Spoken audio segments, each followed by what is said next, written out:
right. So thank you for joining me. So I am Dr. Rayna Hirst. I'm the Director of Neuropsychology here at Palo Alto University, for those who didn't know. And I just wanted to give a little bit more information today about the neuropsych area of emphasis. And I'm going to share my screen.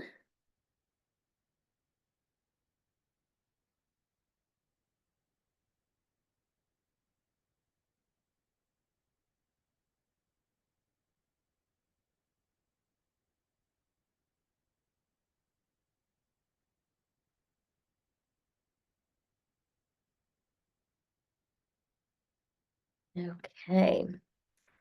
So today, I just wanted to kind of cover some of the basics of the information about the neuropsych area of emphasis, and then make sure that I leave some time for people to ask questions that might be unique to their situation. You've probably already familiarized yourself with this website, but there were a couple of things that I wanted to highlight. For those of you who are kind of still exploring neuropsychology and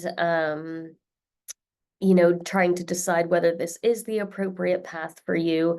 There's lots of resources on this website, Division 40 of the APA, the Society for Clinical Neuropsychology, training worksheet, and a recent survey of expectations for training in neuropsychology that you can kind of familiarize yourself with the field itself.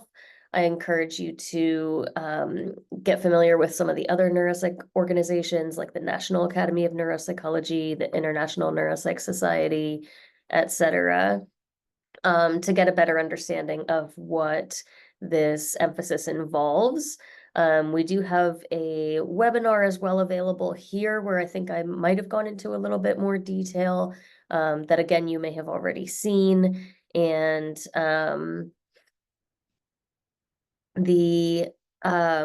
that there might be some questions that are answered for you there. We may end up replacing that webinar with this one to have something that's a little more up to date. So I just wanted to review a couple of things. For the neuropsych area of emphasis, we do have a couple of identified prerequisite classes, and these are all classes that all of the first and second year students in the PhD program take anyway. So let me kind of jump down to these prerequisites. So the main thing with this area of emphasis is that we do want to make sure that people have the foundational knowledge in the prerequisite classes and that they're able to demonstrate competency with that knowledge to make sure that this is a good fit. The neuropsych field is, has its own kind of little idiosyncrasies, and certain people kind of tend to take to it better than others. And the last thing that we would want is for grad students to go through 5 years of training and then be on internship or postdoc and realize, what, this isn't actually the best fit for my particular strengths and weaknesses. So these are the kind of foundational courses that are a sort of litmus test as to, how you can apply the knowledge and develop those competencies to be a competent neuropsychologist. The one thing I try to clarify for students every year is that I know it states on here that you should not get a grade below an A-. This is one of the things that we are probably going to be changing for the year that the current first years you guys are applying, that we will have it more that grades of A and A- are, strongly encouraged. It pretty habitually for the past 5 to 6 years or so, I've been able to admit students on a probationary basis when they have, a B+, a couple of B+, things like that. And they've gone on to do just fine in the track and complete their training and, become perfectly competent neuropsychologists. This is a little bit of a relic from when our first year classes were maybe not as stringent or not as demanding. And so very few people were getting below an A-. Now we're kind of in a position where we want to increase the competitiveness and the depth of knowledge that we're encouraging in students. And so the first year classes have gotten a little bit more demanding. And so regularly, I would say probably for the past 5 years, like half of the class has had at least one grade below an A- in these prerequisite classes. It'd be an extremely unusual situation where I would outright reject someone from the track just based on grades alone. I think I've done it once in 12 years, and that was where like there were F grades involved. So not quite the same thing. So kind of stay tuned. We may be updating the website to adjust that phrasing. But the main thing that I want to communicate is that, please don't not apply just because you have one B+ or even a couple of B+. Typically, I encourage students, you can apply and in your cover letter, just kind of mention how you've attempted to address maybe some weaknesses in those competencies and how you plan to kind of improve from there. So, please don't let that stop you from applying or make you think that like, oh, I can't go into neuropsychology now because I got one B+ in, psychopathology. So hopefully that relieves some anxiety right off the bat.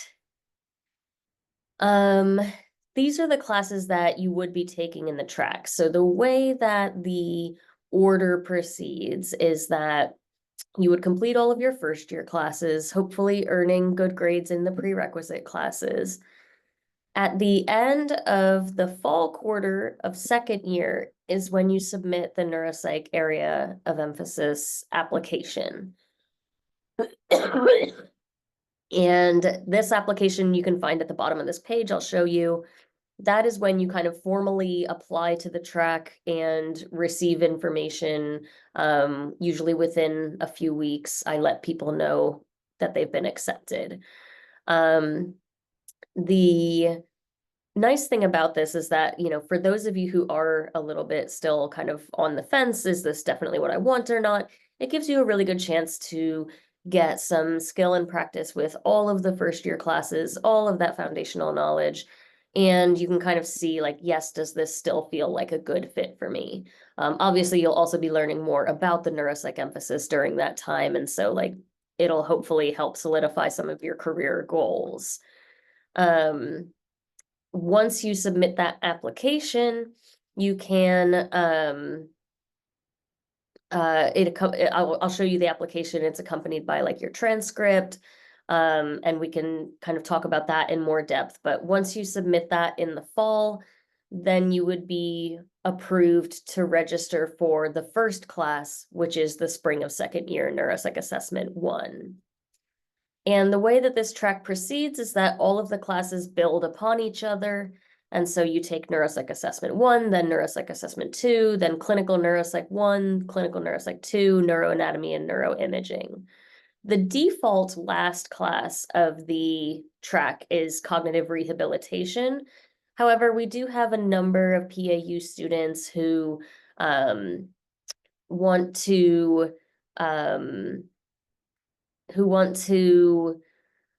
specialize in certain subfields in addition to neuropsychology. So one of the common ones is like forensic. They want to do not just neuropsychology, but specifically forensic neuropsychology. Or another common one is the trauma emphasis. They want to look at the cognitive effects of trauma. Health psychology is another common one. Pediatric psychology for those that want to work with kids, that sort of thing. So if for those students, they feel like the cog rehab is not as appropriate as the intro to forensics class, for example, or the intro to health psych class, you can substitute a class that is related to your focus in neuropsych. And these should get approved by me, but that's really just shoot me an email and say, hey, is it okay if I, substitute the forensic psych class with the neuropsych class or cognitive rehabilitation class? And 9 times out of 10, that's fine. Sometimes if it's a subject that's like a little unclear how it relates to neuropsychology, we might talk about it in a little bit more depth to think about how we can still make it relevant to neuropsych. The other kind of note that I have here is that the first class in the track, especially for those of you who don't have experience with neuropsych assessment, if you've never worked as a psychometrist or on a research study where they administered assessments, there's a pretty heavy workload in that first class of the track. And for that reason, I recommend that you schedule as few classes as possible during that spring quarter of your second year. I think the main classes that are required is assessment of personality and neuropsych assessment one. I think students have mentioned that there is like a part-time professional issues class or something like that that they also have to take at that time, but it's pretty minimal workload. So you just don't want to be loaded up with like 4 full courses plus the professional issues during that quarter because it is quite a lot of work. For those of you who have had experience as a psychometrist or administering these assessments, hopefully it might not be as much of an adjustment for you. And you can also brush up on your familiarity with some of these tests in advance. So one of the common questions that I get from students in their first year is what can I be doing now to prepare myself for the neuropsych area of emphasis?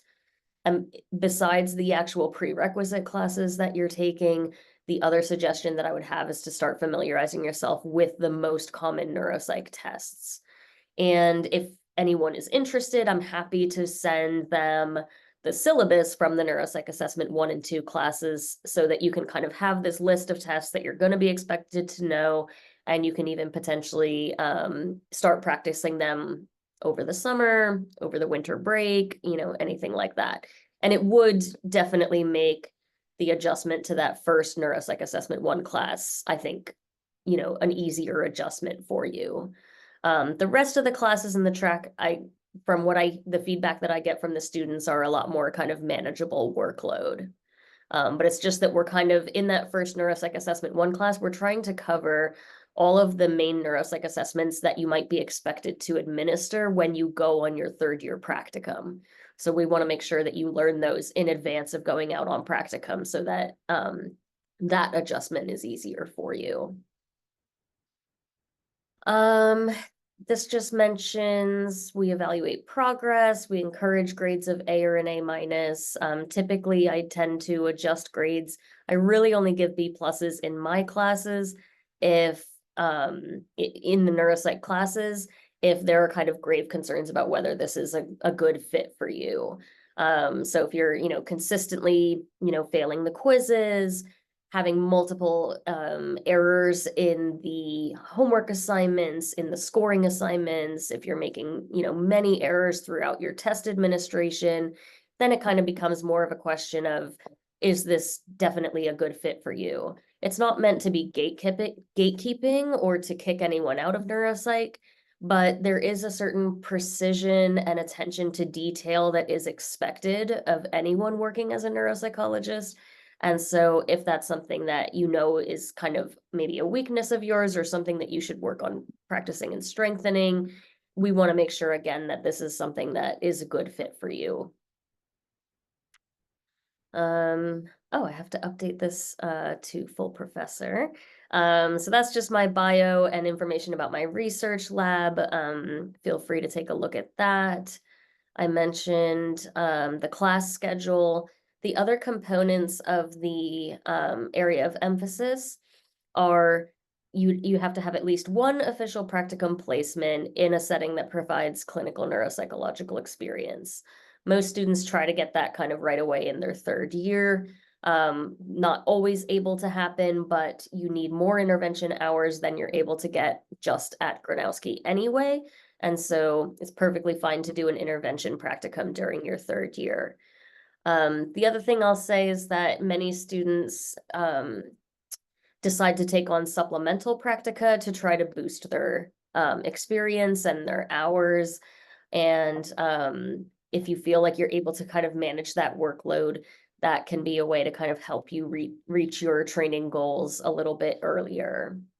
So what you could do is do an intervention practicum in your 3rd year with a supplemental neuropsych, or, vice versa, and do the same in your 4th year.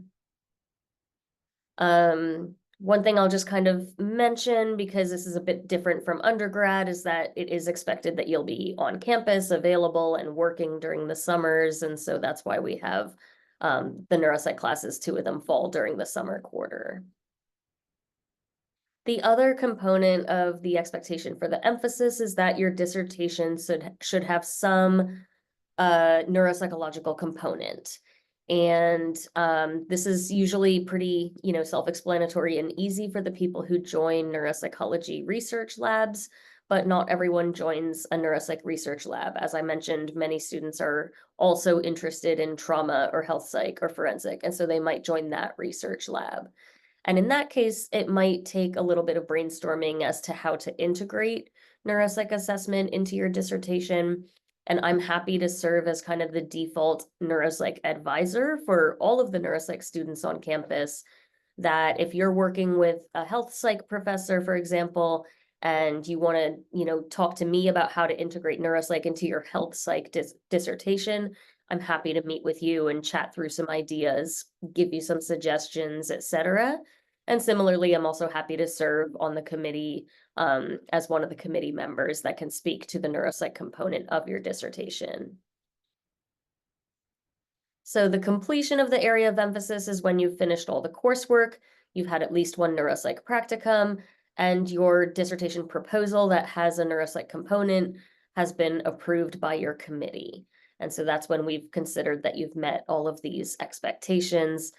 You do get a little certificate. It's not, the be all end all. The most important thing is the experiences that you're getting on the way. That's what's going to show up on your CV. As you probably saw when you were looking at grad schools, not all grad programs have these areas of emphasis or these specialties. So it's not required to go on to train as a neuropsychologist.